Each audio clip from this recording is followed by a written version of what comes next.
ऐसी होती है माँ। अजय बहुत परेशान था। उसे समझ में नहीं आ रहा था कि वह इस परिस्थिति से कैसे निपटे।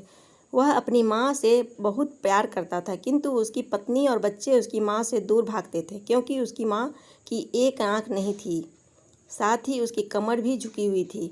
वैसे वह अपना सारा काम खुद कर लेती थी, फिर भी उसकी पत्नी और बच्चों को हमेशा खटकती है। दादी, आप ऊपर के कमरे में जाओ, मेरे दोस्त आ रहे हैं, अजय के बेटे बंटी ने बड़ी बेरुखी से कहा। पर बेटा, मैं तो यहाँ बहुत दूर बैठी हूँ, अजय की माँ ने बहुत प्यार से कहा। नहीं, आप उनके सामने मत रहो, वह सब मुझे चिढ़ाते हैं, बंटी ने जोर से डांटते हुए कहा। क्या हुआ बंटी, क्यों चिल्ला रहे हो? अजय की पत्नी सुमन ने किचन से आवाज़ लगाई। देखो ना माँ, यह दादी यहाँ ड्राइंग रूम में बैठी है और मेरे दोस्त आ रहे हैं, बंटी ने शिकायत भरे लहजे में कहा। माँ जी, आप सुनती क्यों नहीं हैं? ऊपर चली जाओ ना, सुमन ने बंटी का पक्ष लेते हुए कहा। बेचारी शांति जी चुपचाप उठकर जीने के सहारे ऊपर जाने लगी। कमर झुकी होने के कारण उन्हें ऊपर चढ़ने में बहुत परेशानी हो रही थी, किंतु पूरी ताकत से ऊपर के एक अकेले वाले कमरे में जाकर बैठ गई। अजय बाबू के कमरे से सब सुन रहे थे।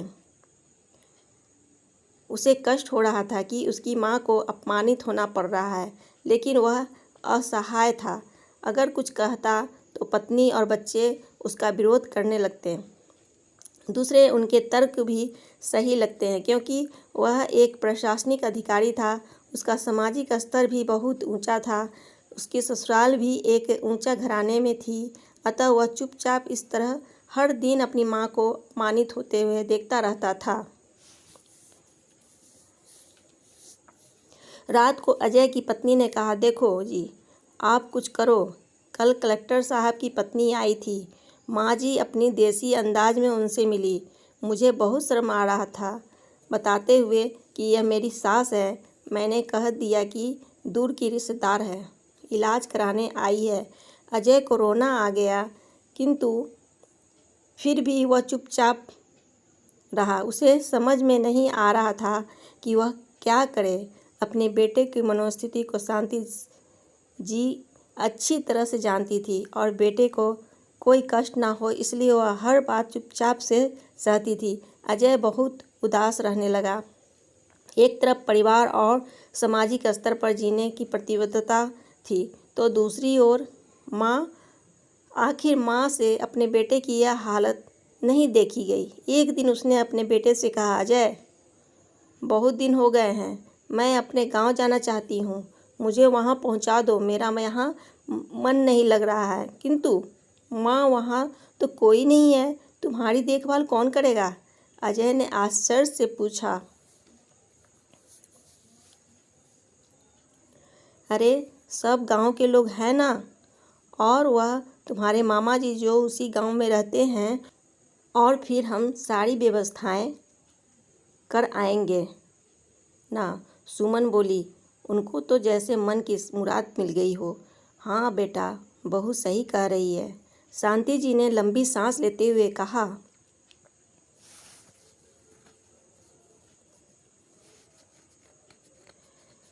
अजय जानता था कि गांव में माँ की देखभाल करने वाला कोई नहीं है, लेकिन अपनी पत्नी की जिद के कारण वह अपनी माँ को गांव छोड़ने पर विवश हो गया।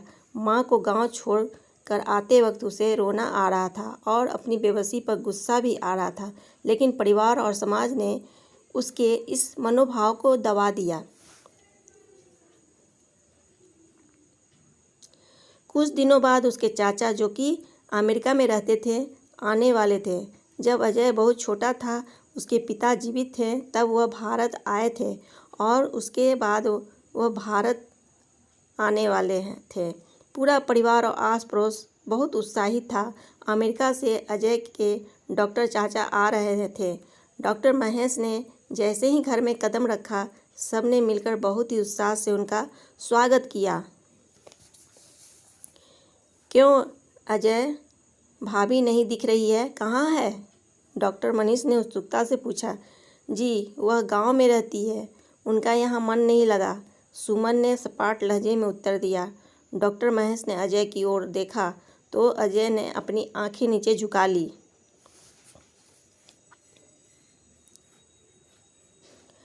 महेश सब समझ गए। वे बोले, कल हम भाभी से मिलने गांव चलेंगे। सब लोग। दूसरे दिन सभी लोग गांव पहुंचे तो देखा कि शांति जी को बहुत तेज बुखार है और वह पलंग पर असहाय पड़ी है। डॉक्टर दौड़कर उसके पास गए और बोले, पैर छूकर रोने लगे। उसकी हालत डॉक्टर की कल्पना से परे थी। वाह बेटा अजय, तूने ये क्या कर दिया? अपनी माँ की यह हालत देखकर तुझे तो शर्म भी नहीं रही होगी। डॉक्टर महेश ने अजय को लगभग डांटते हुए कहा, नहीं देवर जी, अजय का कोई दोष नहीं है, मैं खुद गांव आ गई थी। शांति जी ने अपने बेटे का बचाव किया। मुझे सब पता चल गया है भाभी, आप चुप रहो। क्यों बहू, तुम्हें अपनी सास की कुरूपता पसंद नहीं है? समाज में तुम्हें नीचा देखना पड़ता है? डॉक्टर महेश ने सुमन की ओर व्यंग से देखा। सुमन निरुत्तर होकर अजय को रोकने लगी। आज तुम जिस सामाजिक स्तर पर हो वह इन्हीं के संघर्षों की देन है। और बेटा अजय, तुम्हें शायद मालूम ना हो कि बचपन में जब तुम 1 साल के थे तब छत से नीचे गिरने के कारण तुम्हारी एक आंख फूट गई थी और दूसरी रीढ़ की हड्डी में भी समस्या थी। तब तुम्हारी इस कुरूप माँ ने अपनी एक आंख और अपना बोन मैरो तुम्हें देकर इतना सुंदर स्वरूप दिया।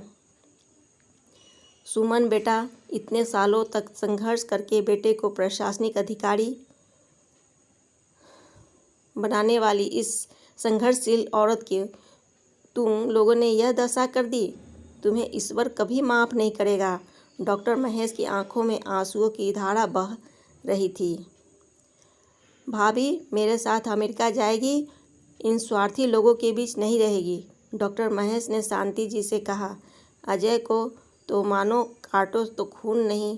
डॉक्टर महेश जो उसके चाचा थे, उन्होंने तो राज बताया। उसके बाद तो अजय को यही लग रहा था कि इससे ज़्यादा पापी इंसान इस दुनिया में कोई और है ही नहीं।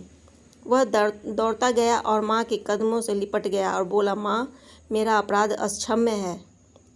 मैं जानबूझकर चुप्पी साधे रहा, आपका अपमान करवाता रहा। अब सिर्फ आप ही उस घर में मेरे साथ रहेंगी और कोई नहीं। अजय ने अपनी पत्नी और बच्चों को घूर कर देखा। सुमन को भी बहुत पश्चाताप हो रहा था, किंतु उसकी हिम्मत नहीं हो रही थी कि वह शांति जी से आंख मिलाए। शांति जी ने सुमन की मनस्थिति को समझकर उसको अपने पास बुलाया और अजय को डांटते हुए कहा, खबरदार, जो मेरी बहू को मुझसे अलग करने की बात की, तुझे ही घर से बाहर निकाल दूंगी।